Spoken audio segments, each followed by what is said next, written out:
Welcome to অগ্রগতি Anjana's kitchen and blog. নমস্কার, অগ্রগতি অঞ্জনার কিচেন অ্যান্ড ব্লগে সকলকে জানাই স্বাগত।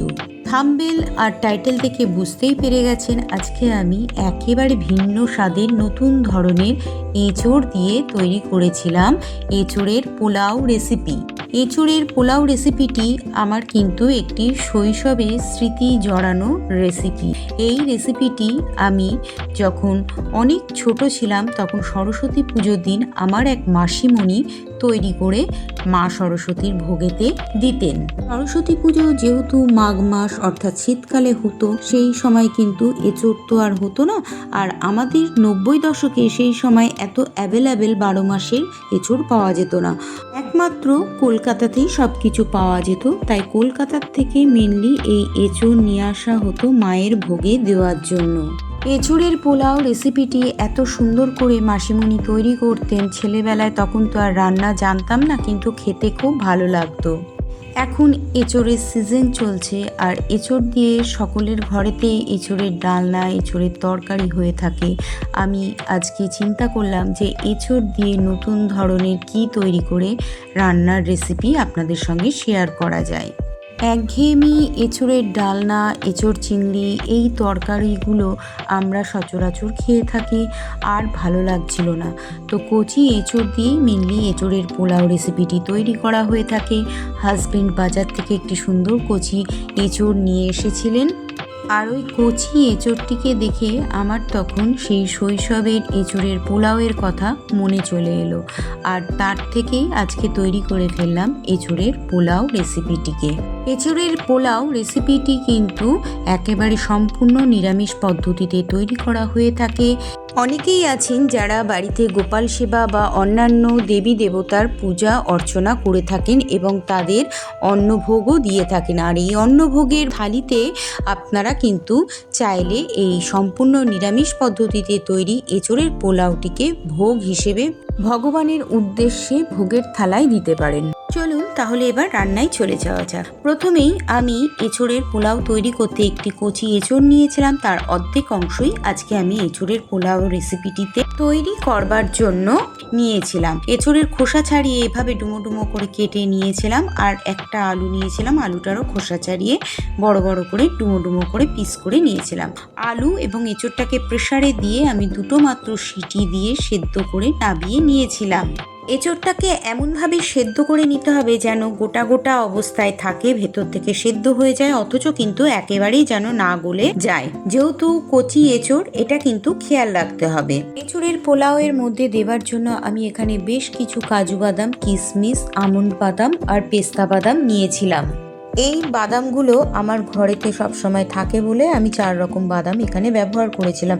আপনাদের হাতের কাছে এতগুলো বাদাম যদি না থাকে তো দেওয়ার কোনো প্রয়োজন নেই, শুধু কাজু বাদাম আর কিশমিশ দিলেও এই রেসিপিটি তৈরি করে নেওয়া যাবে। কাজু, কিশমিশ, আমন্ড ও পেস্তা বাদামটির খোসা ছাড়িয়ে নিয়ে কুচি কুচি করে কেটে আমি জলের মধ্যে খানিকক্ষণ ভিজিয়ে রেখে দিয়েছিলাম। রান্নার মধ্যে দেবার জন্য আরও একটি মশলার থালিতে গুছিয়ে নিয়েছিলাম। এখানে ছিল আদা, ধনের গুঁড়ো, জিরের গুঁড়ো, তেজপাতা, শুকনো লঙ্কা, লবঙ্গ, গোলমরিচ, এলাচ ও দারুচিনি।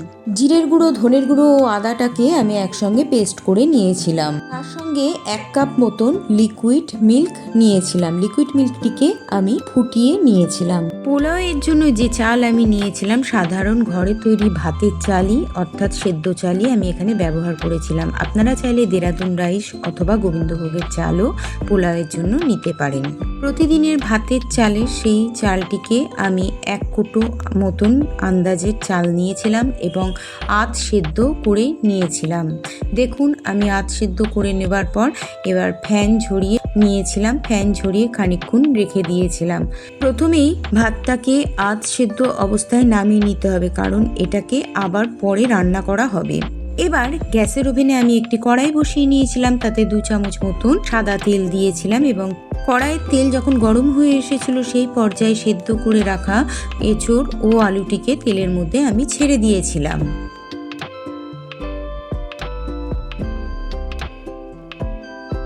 আগে থেকে সেদ্ধ করে জল ঝরিয়ে রাখা এঁচোড় আলুটিকে তেলের মধ্যে ছেড়ে দিয়ে আমি হালকা নেড়ে ছেড়ে খানিকক্ষণ ভেজে নেবার পর এর মধ্যে 1/2 টিস্পুন হলুদ গুঁড়ো, 1/2 টিস্পুন লবণ ও 1/2 টিস্পুন চিনি একসঙ্গে দিয়ে নেড়ে ছেড়ে ভালো করে মিশিয়ে ভাজা ভাজা করে নিয়েছিলাম।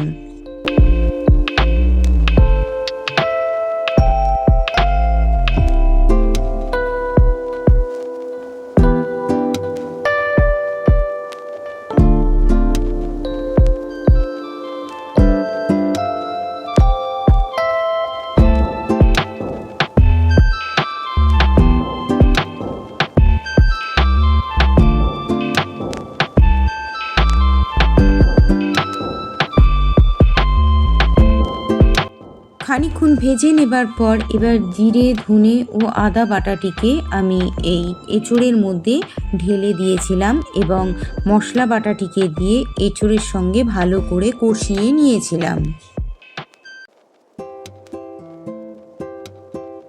আদা, জিরে, ধনের গুঁড়োর সঙ্গে আমি একটি শুকনো লঙ্কা অবশ্য বেটে নিয়েছিলাম, এটা বলতে আমি ভুলে গেছিলাম। আমি আলাদা করে কোনো রকম ঝাল এর মধ্যে দিইনি, ওই একটি শুকনো লঙ্কাই এর মধ্যে দিয়ে বেটে নিয়েছিলাম। যতটুকুনি পরিমাণ ওতে ঝাল হয়েছিল সেটুকুনি ঝাল দিয়েই আজকে এঁচোড়ের পোলাওয়ের রেসিপিটি তৈরি করেছিলাম। এবার এঁচোড় কষাটির মধ্যে আমি 2 চামচ মতন টক দই ফাটিয়ে দিয়ে দিয়েছিলাম। এঁচোড়ের মশলা কষিয়ে নেওয়া হয়ে গিয়েছিল। আমি আলাদা পাত্রে ঢেলে কড়াইটাকে ধুয়ে পরিষ্কার করে নেবার পর ওর মধ্যে কিছুটা পরিমাণে গাওয়া ঘি ঢেলে গরম করতে দিয়েছিলাম।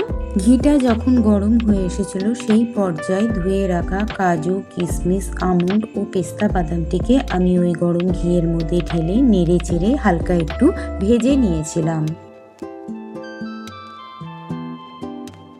ড্রাই ফ্রুটগুলোকে ভেজে কড়াইয়ের থেকে তুলে নেবার পর ওই কড়াইয়ের ঘিয়ের মধ্যে আমি গোটা গরম মশলাগুলোকে থেতো করে বা ফাটিয়ে ফোড়নের জন্য দিয়েছিলাম এবং একটি তেজপাতা দিয়েছিলাম। তার সঙ্গে আমি 1/2 টেবিল স্পুন মতন সাহা জিরে দিয়েছিলাম।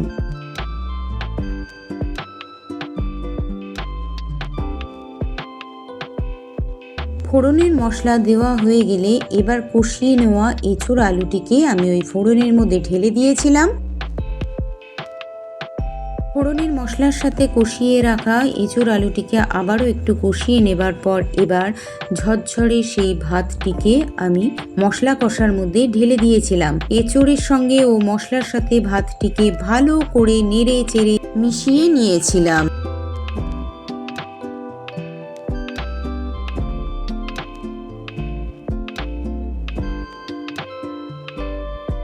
আবারও পোলাওয়ের মধ্যে আমি 1 টেবিল স্পুন মতন চিনি দিয়েছিলাম স্বাদের জন্য। আর কিছুটা ঘি এর মধ্যে আবারও ছড়িয়ে দিয়েছিলাম। চিনি এবং ঘি ছড়িয়ে দেবার পর এর মধ্যে পরিমাণ মতন আমি কিছুটা গুঁড়ো গরম মশলা ছড়িয়ে দিয়েছিলাম। পোলাওয়ের রাইসটিকে ভালো করে মিশিয়ে নেবার পর এবার আগের থেকে ভেজে রাখা ড্রাই ফ্রুটসগুলোকে পোলাওয়ের রাইসের মধ্যে আমি ঢেলে দিয়েছিলাম।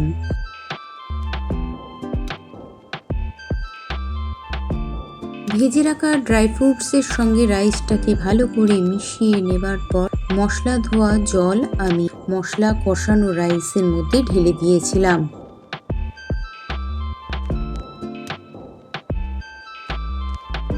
মশলা ধোয়া জলটিকে পোলাওয়ের রাইসের মধ্যে ঢেলে দেবার পর আগে থেকে ফুটিয়ে রাখা সেই 1 কাপ লিকুইড মিল্কটিকেও আমি পোলাওয়ের রাইসের মধ্যেই ঢেলে দিয়েছিলাম। সবকিছু দিয়ে মেশানো হয়ে যাওয়ার পর খুন্তি দিয়ে ভালো করে নেড়েচেড়ে মিশিয়ে নিয়ে আমি এর মধ্যে একটি ঢাকা চাপা দিয়ে দিয়েছিলাম এবং ঢাকা চাপা দিয়ে মিনিট 15 মতন সময় ধরে ফুটিয়ে নিয়েছিলাম। মিনিট 15 সময় ফুটিয়ে নেবার পরও কিন্তু এর মধ্যে বেশ খানিকটা দুধ এবং মশলার জল ছিল, সেটা যাতে আরও শুকিয়ে যায় তার জন্য আবারও আমি ঢাকা চাপা দিয়ে দিয়েছিলাম।